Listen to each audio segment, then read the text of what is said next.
South Dakota State University offers reasonable accommodations to students with disabilities on an individualized basis.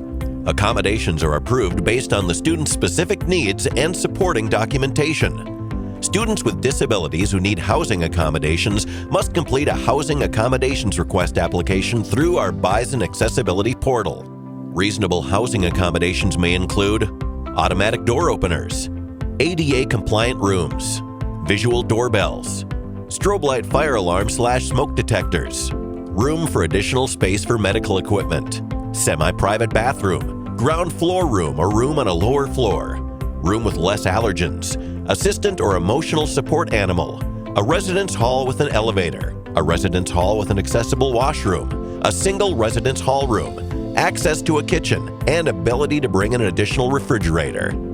What is a reasonable accommodation? A reasonable accommodation is a change, exception, or adjustment to a rule, policy, practice, or service that may be necessary for a person with a disability to have an equal opportunity to use and enjoy a dwelling, including public and common use spaces. When can a reasonable accommodation be denied? A reasonable accommodation can be denied if the request was not made by or on behalf of a person with a disability, or if there is no disability-related need for the accommodation. In addition, a request for a reasonable accommodation may be denied if providing the accommodation is not reasonable. For example, if you would impose an undue financial and administrative burden on the housing provider, or it would fundamentally alter the nature of the provider's operations. The determination of reasonable accommodations are made on a case-by-case basis involving various factors. What do we need for information to support your request? We will need reliable disability-related information that, number one, is necessary to verify that the person meets the Act's definition of disability, i.e. has a physical or mental impairment that substantially limits one or more of the major life activities. Number two, describes the needed accommodation. And number three, shows the relationship between the person's disability and the need for the requested accommodation. Depending on your circumstances, information verifying you meet the definition of a disability can usually be provided by the individual himself or herself, a doctor or other medical professional, a non-medical service agency, or a reliable third party who is in a position to know about the individual's disability may also provide verification of a disability. In most cases, an individual's medical records or detailed information about the nature of a person's disability is not necessary for this inquiry. Who qualifies as a person with a disability under the Act? The Act defines a person with a disability to include, number one, individuals with a physical or mental impairment that substantially limits one or more major life activities.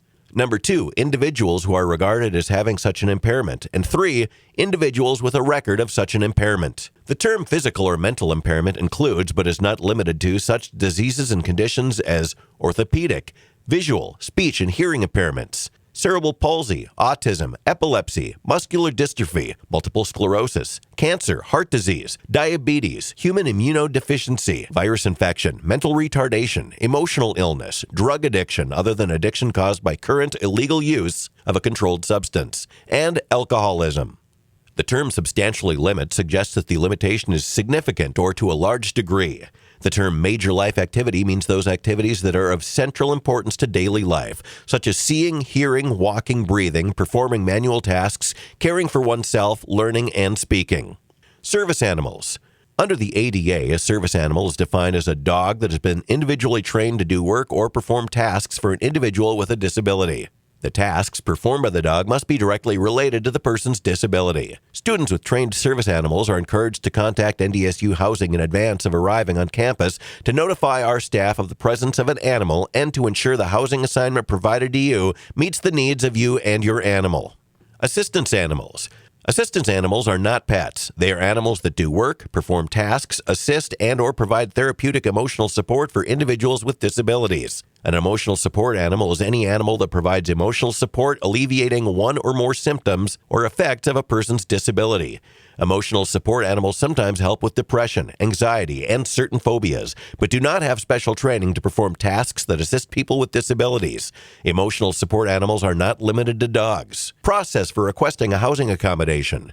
To request a housing accommodation such as an assistant animal, you will need to fill out an application through the Bison Accessibility portal. Once you've completed the application, you can either have your provider fill out the medical provider request form or have your provider answer the questions that are on the form.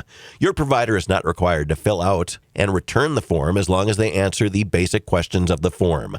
Once we receive your documentation, you can contact Disability Services to set up a meeting with one of our disability specialists. During your meeting with the disability specialist, appropriate accommodations will be determined. If the accommodations are approved, Residential Life will be notified of the approved accommodations. Residential Life will contact you with the next steps.